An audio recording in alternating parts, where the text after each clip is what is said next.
Welcome back to Inside the Hoop. This is episode 5. This is going to be the last episode of the season, so it's kind of a bittersweet episode. You know, you have a podcast that we love to take part in, right? And then you got the last episode, so it's kind of a bittersweet episode.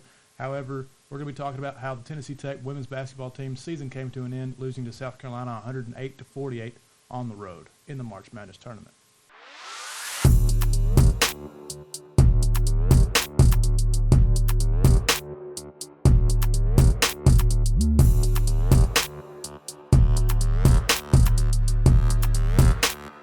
This Gamecock team was just too much. They're good. They're really good. No, the women's team, they play their hearts out. Yeah. But that's not a pretty loss for sure. But I mean, they made it to March Madness.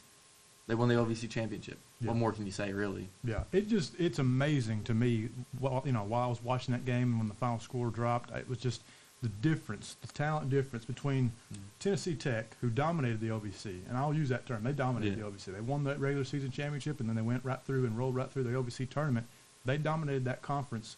And you go a level up to the Power Four, where everybody's in the same pool in March Madness. You go against the top-ranked Gamecocks who won the national championship last year. Yeah. It's insane, the talent differential between those two programs. Oh yeah, it's a world of difference, really. It's alarming, quite frankly, to watch. We watch South Carolina and SEC teams beat down on poor Tennessee Tech. Right. Yeah. It was a tough draw for real. That was what I was going to say. I don't understand why we wound up having to play the 1 seed of the tournament. We were projected to play NC State, who's a 2 seed, which is not much worse. Not much of a drop off between South Carolina and NC State, but still, it would have been better for us to get that draw as opposed to the defending national champions who have Don Staley on their side, who's won multiple national championships. And it's probably, honestly, in terms of coaching for women's basketball, with the exception of Gino Auriemma, I don't think I said that name right, but with the exception of the guy at UConn, she's probably the face of that sport. Yeah, it's like, what are we supposed to do? I mean, really, when you look at it, Tech, I wish we had a Cinderella story. I wish we had more games to play, and I wish we got to continue the podcast a little bit. Right. But what are you supposed to do, really? Yeah. It's a tough situation for any team to be in. There's a reason 16 seeds don't win a lot. They basically don't win ever. It's 16 beating 1 is very, very rare, especially in the women's side of things. Women's basketball, to me, is kind of like football, where if you have a better team, you're probably going to dominate your opponent, and that's just how it is. Men's basketball, there's a little bit more of a give. There's more of a, what am I trying to say? There's more leeway between talent, between rosters. You can upset somebody. It's more likely you upset somebody on the men's side than you do the women's side. Yeah, there's more talent on the men's side. Not saying that the women are less talented. It's just that men have been doing it a lot longer. Women haven't had, as much time to close that gap, but they're getting close. I mean, women's college basketball, it's great right now. Yeah, and I mean, just overall, just credit to South Carolina. That's a good basketball team. In terms of just talent, but also size, Tech was outmatched. Yeah. You know what I mean? And we were kind of afraid of that going in. Tech's tallest player in the starting 5, I think, is Anna Walker, who stands at about 6 foot-ish, which is tall for a girl, but I mean, that's nothing when you compare it to what South Carolina had down low, and just size across the board it was in their favor, 100%. Yeah. Another thing in their favor was shooting percentage. Oh my gosh. I think they shot like 60% across the board, both field goal and threes. It was bad. They lit it up. Yeah. They definitely lit it up. And it just goes back to the talent difference. And I don't know, it was weird to see that Tennessee Tech women's team get dominated like that, because I've not seen that happen all year. Yeah. Usually they're the ones dominating and shooting that good and getting the ball down low and doing what they do. But like I said, just again, credit to South Carolina, who's honestly probably going to win the whole stinking thing. Probably. The way they looked against Tennessee Tech on Friday. So, credit to them. Part of me says hopefully they win it all, but part of me is like, I don't really want them to win it all, because if they win the whole thing, you can say you got beat by the national champions. True. But then again, we know about that as Tennessee football fans. Okay. All right. A little bit of shade on that one. I was at that game, actually. That's tough. That was rough. Anyway, that's a completely different topic. But I agree. It's like that. I wasn't rooting for Ohio State the rest of the way. I wanted them to get beat. Yeah. So I'm going to probably do the same. I hope South Carolina gets beat. Yeah. No. They're too good for me to root for them. I don't want to be a bandwagon. I'm not going to be like, South Carolina, I hope they win. Of course they're going to win. Like, they look like they're going to win. They're really good. I want some team that's, not projected to win. I want a different Cinderella to step up. Yeah. If it can't be us, let it be someone else. Yeah, I know it. That's just the beauty of March Madness. You know what I mean? The Cinderella teams and the upsets and stuff. So I'm sure that'll be taking place as the tournament gets going. But the leading scorer, Tara Thornton, I called her the X Factor going into the OVC tournament. She had a pretty good tournament in the OVC tournament. She wound up leading all scorers with 13 points. Peyton Carter just behind her with 12. You know, like we said, we did what we could against that kind of team. It was, I think, more of a learning experience and more of a exposure thing for Tennessee Tech. That was what you got out of this experience. You got exposure for the program, for the university that you normally wouldn't get. Yeah, I mean, this team's been to March Madness, you know, twice in how many years? 3 or 4? 2 or 3, yeah, exactly. It's important to, you know, get that kind of exposure because it draws some bigger names. You know, we're not going after the 5 stars. No. But we might get some talent from this. You know, people might see, hey, Tennessee Tech, you know, that's a team that can make it there. It's kind of like one of those Cinderella teams you kind of see every year because they just dominate their conference. Yeah, well, it's like I said in the last episode, it was kind of like, you know, it's just good for the university to have those teams in March Madness to where when you're filling out your brackets, you see Tennessee Tech on the bracket. Mm-hmm. You know what I mean? That's more exposure than you would get if they weren't there. Yeah. So that's good for the university, of course, always.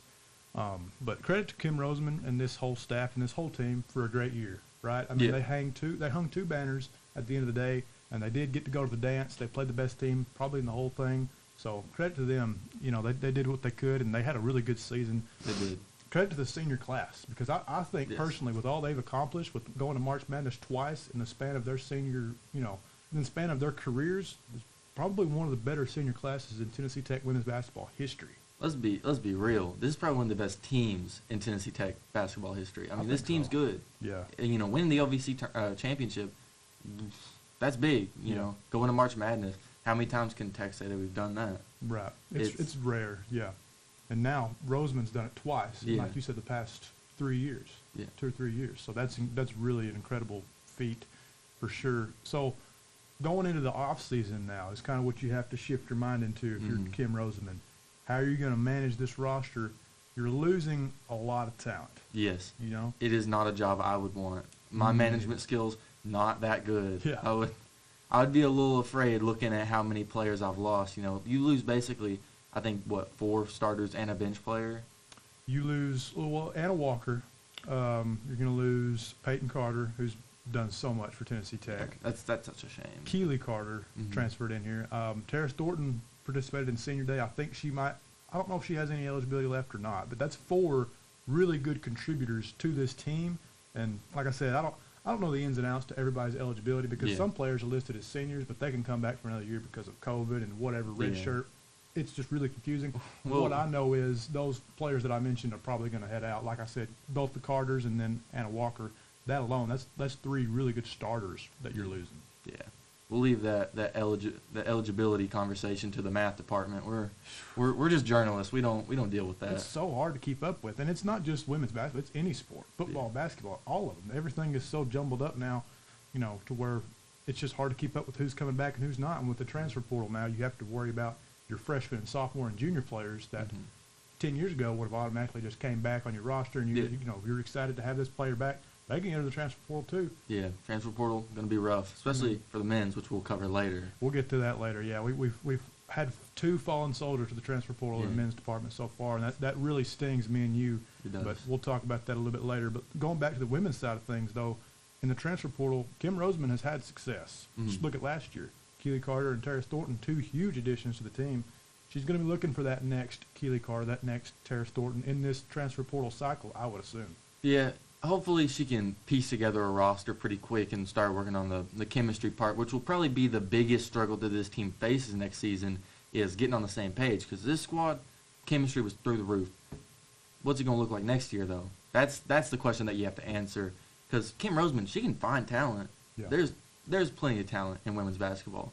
She can find players. It's getting those players to work together and fitting pieces together and making a scheme that actually works, you know.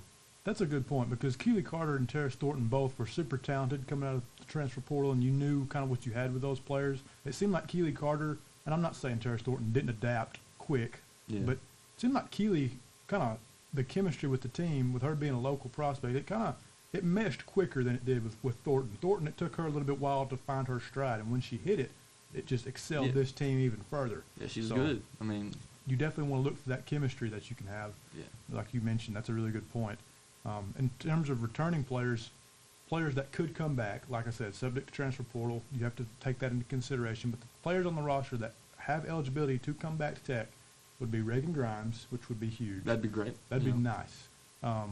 Chloe Larry, great, as a returning sophomore. Yeah, so that's really promising for her future. I'm gonna throw Amelia Pfeiffer in there. Yeah, she got some minutes this season. Yes. Nothing dramatic, nothing crazy, but she was in the lineup. For she sure. was playing. She got to understand Roseman's system a little, so maybe she'll step up in a big way. Maybe she'll grind it out in the offseason and work really hard and improve a lot. I think so, because she was a freshman last year, and so towards the end of the year, after she had kind of acclimated herself onto this team, she started playing a little bit better, playing more minutes, and was pretty vital to Tennessee Tech's defensive presence at the end of the year and into tournament time. So I think if she can improve her game offensively, I think she can be a real threat her sophomore year in the OVC. So I'm definitely going to throw her in there. And then another wild card that we mentioned on this podcast before is Reagan Hurst announced that she's coming back for her senior year after coming off of injury last year. That's going to be big. Oh yeah, it'd be fantastic. I mean, you get a player like that back. We didn't get to see a lot of her this year. She was injured. Right. Hopefully she'll step up in a big way. Coming back, but coming back from injuries is hard. It is. It's rough. I've dealt with it. You've dealt with it. Any athlete who's ever played, any athlete who's ever played much sports has went through some sort of injury at some point in their life. Yeah. And coming back from that injury is tough, but I'm confident in her. She's a really good player. And like I said, I just think it's up to the two Reagans. I think it's Reagan Hurst and Reagan Grimes. It's their basketball team this year. A lot of name matching on this team. We have, Keely Peyton Carter. We got the two Hurst. It's like, what are we going to get next? We going to find another Pfeiffer or another Larry out there? Could. Hopefully. Roseman might be searching for that. Yeah. Maybe that's how she finds her players. Chemistry. There's something to it. Yeah. I'm telling you. But, oh, hey, we have the same name, and then they just start bonding. They just start bonding, and the next thing you know, they're jacking up threes, and they're shooting 80% from three-point range, just like Peyton and Keely. That's not an actual stat, but it's just kind of It feels like it. It feels like they did. That was a good duo. I'm going to miss those two for sure. But like I said, I think it's up to the two Reagans this year. It's going to be their basketball team in terms of leadership. Reagan Grimes and Reagan Hurst, obviously. I'm excited to see that. I still think Tennessee Tech can be a pretty formidable opponent in the OVC next year, even though they're losing so much. Yeah, all is not lost for this team. If any coach can make this comeback and make it back to the OVC championship, Kim Roseman. I agree. I think so. No credit to all the other coaches in the OVC, but I think we might just have the best one. She's good. She's definitely got the resume for it. Yeah, for sure. I mean, this has been her 9th season at Tech? Mm-hmm. Yeah. She's played really well this whole time. I don't see a reason for her to go anywhere. I mean, we just won a freaking championship. I don't see a reason for her teams to stop winning, Yeah, no, I don't think the train's slowing down anytime soon, and basically is what we're trying to say. And I just think, I don't know about, a 26-5 overall record and a regular season championship and an OVC tournament championship repeat next year, but I do think they can be in competition with anybody else in that league, just because you have Roseman on your side, who's had success in the OVC ever since she's been here. And like I said, with those two players, I just think that this team has got a lot coming back. They're losing a lot, but they also have a lot of returning players that have a lot of potential. Yeah. But like I said, sorry, I didn't mean to cut you off. No, like I said, we got to attack the transfer portal and see what we can add to this roster. Yeah, true. And we'll also have to be learning some names that were on the Tech bench that we didn't really get familiar with. For sure. I'll have to, review our sheets that we got from the game at Western Illinois. Yeah. We'll get to see some of those players that you really just don't hear on game night. Yeah, that was pretty cool. That was a cool experience. We're glad to be able to get to do that. Maybe we can do that more this next season. Hopefully. That would be really fun. Get some more interviews. We'd love more interviews. That would be fantastic. Yeah, and one of the guys we got to interview, Jalen Johnson, we'll go ahead and shift into the men's side of things. You might as well break out the box of tissues now. Oh, man. And, hey, I can't blame Jalen Johnson. No. I'm not going to blame him for nothing. I mean, he has to do what's best for him at the end of the day, and I wish him well, right? I wish him the best in the transfer portal, and I'll be keeping up with wherever he goes because I like him and I think he's a good player. Yeah. But he did, in fact, enter the transfer portal. And so we're going to be losing him to the portal. Another guy that entered is Rodney Johnson Jr. Both the Johnsons. Both the Johnsons are out. More name matching. And they're both gone. Probably Tennessee Tech's two best players on the entire roster. I mean, let's be real. I mean, we got a lot of returning players for the men's side, but those were two big names. Those were huge, yeah. I mean, they were. I know in terms of scoring, they were the two best players that Tennessee Tech had on the roster. Now they're both going to leave to the transfer portal, but that's just the modern day of college athletics. Yeah. You know what I mean? That's just what you're going to find. And like I said, you can't blame either one of those guys. They got to do what's best for them. We wish them the best, of course, but now Coach Pelfrey has to kind of shift his mind like Roseman does into the offseason. How is he going to attack this offseason and go out in the portal and get those type of guys so he can fill those holes? Because he's now got a hole at guard and a hole at forward that he's going to have to replace in some way, shape, or form. You also have holes at leadership positions. I mean, both those guys were big on the team. You know, we could see maybe Juwan Nichols step up, or we could see, you know, any of the players, you know, step up. But it's, will they step up? Can they step up? Leadership isn't for everyone, and attitude reflects leadership. We need good leaders in there, or else this team's going to fall apart next year. We don't want to see that happen, so we're hoping that Coach Pelfrey can make the right decisions, get a guy in there that's going to bring this team together. Hopefully we'll see the chemistry that the women had this year. You know, yeah, you're right. Leadership's going to be important. In terms of returning guys that could come back, you've got Kyle Layton, Daniel Eggbunaway, Juwan Nichols, Ola Ajiboye, Ray Glasgow, Grant Strong, and then you got Big David Craig down low. All those guys could come back if they decide to. Out of those guys, I don't see very many vocal leaders, and I don't really know these guys personally. Yeah. But when I look at Juwan Nichols, he seems more like a leader by example and just a quiet guy, but he's a great player and maybe the best player of the list that I just mentioned. Yeah. Maybe a guy like Kyle Layton going into his junior year can be a little bit more of a vocal leader. Daniel Eggbunaway, who's been here for a long time, he's the one I'm kind of looking at as being the leader on the team currently. And it's possible that it's just going to be his team going into this next season. It could be. Someone's got to step up, and whoever steps up, the other players need to respect and respond. Mm-hmm. That's the big important thing. We don't need ego competitions here in this locker room. We need these guys to get on the same page quick. You know, someone's got to buy in. Someone's got to step up. That's what it's going to have to be.